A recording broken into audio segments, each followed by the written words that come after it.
Servus miteinander. Hier ist der Alex vom Pomadeshop und ich bin mal wieder in Ottobrunn in unserem Showroom und mache ein Review für euch.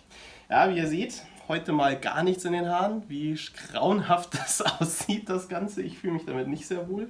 Ich normalerweise immer was drin habe, aber heute mal, ja, ihr seht, die Haare sind gescheit lang, aber das muss auch sein für das, was ich mache. Und zwar, das sind die festen Pomaden, die ölbasierten Pomaden.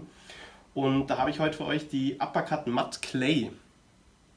Das wird wahrscheinlich mit einer der einzigen auf dem Markt sein, die ölbasiert sind, aber trotzdem keinen Glanz haben sollen. Ich muss tatsächlich gestehen, ich habe die selber noch nie geschmiert, weil, jetzt zeige ich auch gleich mit, warum. Ich bin immer so ein bisschen vorsichtig bei Pomaden, mit denen ihr das hier machen könnt. Das finde ich schon immer so eine Aussage für sich. Das ist wirklich ein ganz zäher Bursche und da bin ich sehr gespannt, ob die wirklich so schwierig in die Haare zu bekommen ist.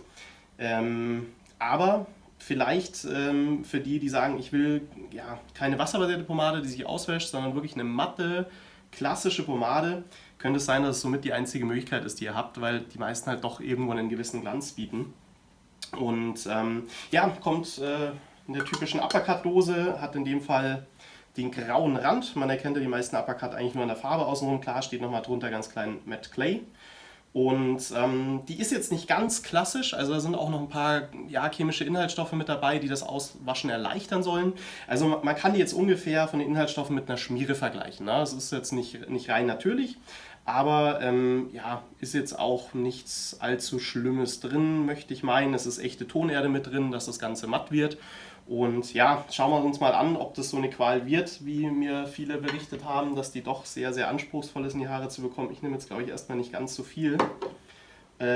Ich glaube, ich mache meine Haare noch ein bisschen nasser, weil sonst wird das eher noch schwieriger. Und noch ein paar Schüsse Hairtonic rein, da geht das meiste leichter. Und wenn es da schon schwer geht, dann ist das eine Ansage. Dann glaube ich, macht die in trockenen Haaren überhaupt gar keinen Spaß. Aber das werden wir gleich sehen. So, gut, dann gucken wir uns das mal an. Also die erste Fingerspitze voll. Also zum Rausholen ist sie gar nicht so schlimm. Da ist die eigentlich recht cremig, klebrig, würde ich sagen. Also so wie eine Schmiere Hard Mary Superior jetzt auch nicht schwieriger. Aber man merkt schon beim Verreiben, also da ist ordentlich Kraftaufwand gefordert. Das ist schon sehr, sehr widerspenstig. Hat dann so eine leicht weiße Schicht an den Händen. Nimmt nicht zu viel. Ich glaube, das macht das Ganze nur bedeutend schwieriger. Ja. Ich sehe schon, da sind so ein paar Klümpchen in den Haaren, aber das hoffentlich lässt sich dann wegkämmen. Ja, man merkt schon, also auch Einarbeiten ist wirklich nicht das Einfachste auf der Welt. Nehmen wir mal den nächsten Finger. Also das ist schon wirklich eine Ansage. Also da war eine Schmiere knüppelhart, dagegen schwieriger aus der Dose zu bekommen, aber deutlich leichter zu verreiben. Also schon sehr, sehr, sehr einzigartig vielleicht. So die Seite reinbekommen. Schon echt gut Widerstand da. Aber die soll halt wirklich auch die schwierigsten Haare in den Griff bekommen, was ich wirklich glaube, was die kann. Also egal was für Wellen, Locken, widerspenstige Haare ihr habt, ich glaube mit der sollte alles in den Griff zu bekommen sein. Ja, die nächsten Finger. Ja. Oh Mann. Also die wirklich überall gut hin zu verteilen. Wahrscheinlich ist sie am nächsten Tag am allerbesten. Sich dann einfach durchs Kämmen und durch ein bisschen in die Haare schmelzen nochmal besser verteilt hat. Aber das ist schon ein bisschen Kraftaufwand. So, wie man sieht, also auch hier an der Seite zum Beispiel, da ist so ein bisschen Ablagerung. Also das ist schon wirklich höchst anspruchsvoll. Nehmen wir mal die Finger sauber und dann probiere ich das mal durchzukämmen, zu schauen, ob das reicht von der Menge, die ich rein habe. Jo, ja, also wirklich vergleichbar mit einer Schmiere knüppelhart. Also das Durchkämmen ist eigentlich ganz in Ordnung. Dafür, dass es aus Verreiben und in die Haare bekommen schon schwieriger war, aber es zieht schon auf jeden Fall ordentlich an den Haaren. So die Stellen, wo ich gezeigt habe, wo es ein bisschen zu viel drin war, hat sich jetzt auch verteilt. Also da ist jetzt keine keine graue Stelle mehr. Schauen wir mal, ja okay, der Halt ist natürlich wirklich, wirklich bombastisch. Also das ist schon extrem. Also jetzt gerade mit meinen dünnen Haaren, wo ich ja gar nicht so eine feste Pomade bräuchte, kann ich da wahrscheinlich alles mitmachen.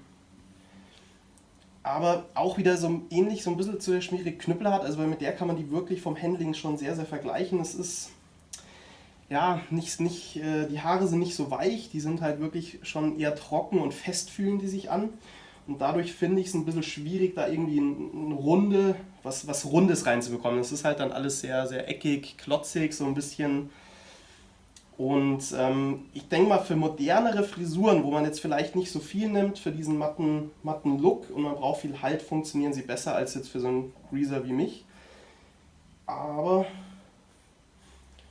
ja, das ist schon in Ordnung. Viel mehr, denke ich, müsste ich jetzt wirklich noch eine Weile kämmen, dass ich da noch was anderes draus baue. Ja, ich habe jetzt mal so ein bisschen vor mich hingekämmt, hat jetzt doch ein bisschen gebraucht, aber gerade bei so einer festen Pomade würde ich schon noch, kämmt ruhig ein bisschen länger durch, dass es besser verteilt, dass es überall hinkommt. Da ist irgendwie so das Anfangsstyling ein bisschen schwierig. Wie man sieht, Glanz ist wirklich, obwohl ich ja jetzt doch so Greaser-Mengen genommen habe, eigentlich gar nicht da. Es ist jetzt noch ein bisschen Restfeuchtigkeit, deswegen vielleicht minimal, aber die ist einfach matt. Also viel matter kann es gar nicht sein für so eine klassische Pomade, wo eben auch noch ein bisschen Bienenwachs drin ist, wenn ich mich jetzt nicht täusche. Ne, Bienenwachs, Mikrowachse sind drin und Vaseline ist drin, aber normalerweise ist schon immer ein gewisser Glanz, hier jetzt in dem Fall gar nicht.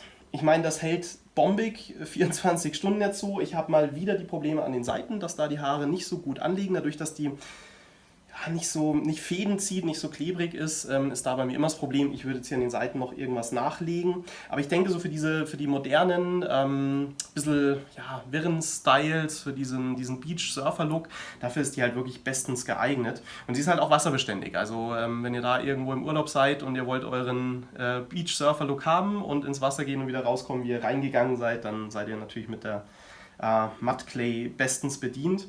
Und wie am Anfang erwähnt, es ist wahrscheinlich so die einzige Vaseline-basierte matte Pomade. Das heißt, wenn ihr das unbedingt wollt, müsst ihr euch da so ein bisschen reinkämpfen in das doch eher schwierige Verarbeiten von dieser Pomade. Ist jetzt nicht mein persönlicher Favorit. Duft habe ich noch gar nicht erwähnt. Ist Pfefferminz, wobei ich jetzt tatsächlich überhaupt nichts mehr wahrnehme, wo es in den Haaren drin ist. Das heißt, da würde ich jetzt sagen, geruchstechnisch, auch wenn sie am Anfang Pfefferminze nimmt, keiner mehr wahr dann um euch rum, also da fast geruchsneutral. Und ja, ich bin jetzt nicht so der Fan von so trockenen Haaren. Für mich muss ein gesundes Haar irgendwo glänzen. So sehe ich das immer, das ist meine persönliche Meinung, aber es ist halt heutzutage sehr beliebt, dass diese trocken gewaschenen Looks. Aber das ist jetzt reine Geschmackssache. Dann hoffe ich, euch hat es gefallen und ich habe alles über die Uppercut Matte Clay erzählt und wünsche euch noch einen schönen Tag. Bis bald mal wieder, der Alex. Servus.